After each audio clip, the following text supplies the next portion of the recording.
Hi, hello, good morning sa inyo lahat.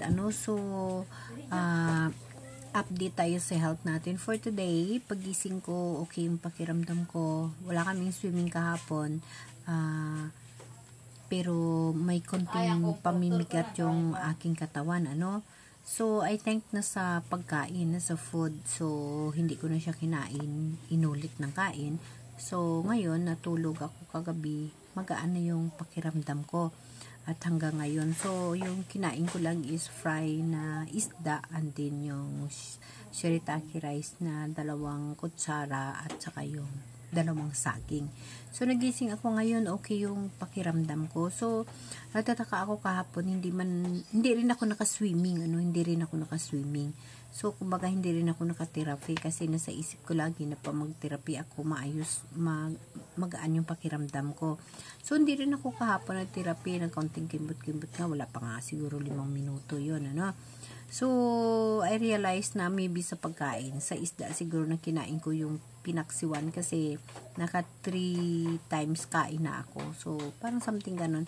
Tapos, okay naman yung pops ko, hindi naman mahirap, madali naman, Kasi karamihan sasabi nila pag may allergy ka sa pagkain, magka-problema yung pops mo. Para sa akin, wala So, kumbaga, normal yung pagising ko today. So, thank you, normal ako, walang pamimigat.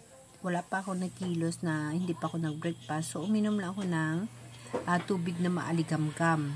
And then, nagkain ng isang saging. So, ito, mag-start ako ng pag-share sa inyo, ng magbigay ng tips at mismo yung sarili kong karanasan sa sakit ko na positibo tayo sa immune system. So, kagabi nga, nagtiksalay kami ng doktor ko. So, yung niya talaga na mag-inom ako ng yung gamot namin, yung resita ko. So, dahil nga yun na nga guys, hindi ko naman kaya bumili ng ganong kahalaga ng mga gamot. So, hindi ho ako nakainom until now, mag 2 weeks na, pero okay lang din naman yung pakiramdam ko, pinakikiramdaman ko lang naman, So, bali, yun na nga, na yung inuulit niya sa akin na ituloy lang namin yung ito yung gamot yun.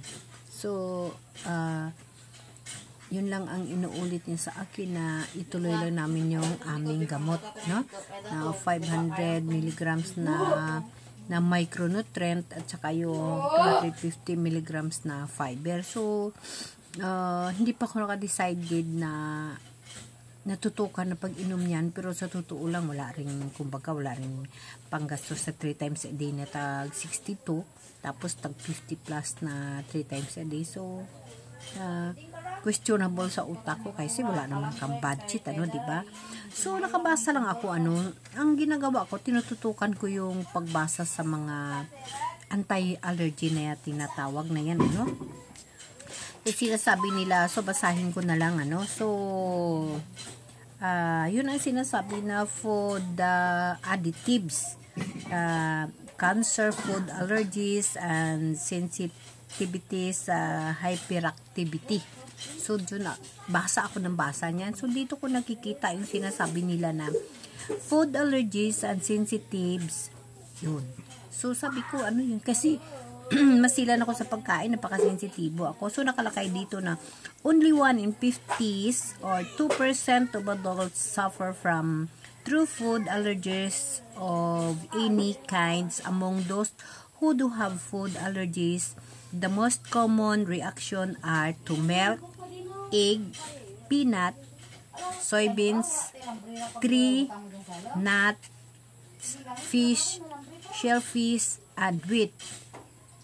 Yes, yun lahat ang nabanggit dito. Yun din ho lahat ang nasa prescribe ng doktor na bawal sa akin. So, ganun ba yun?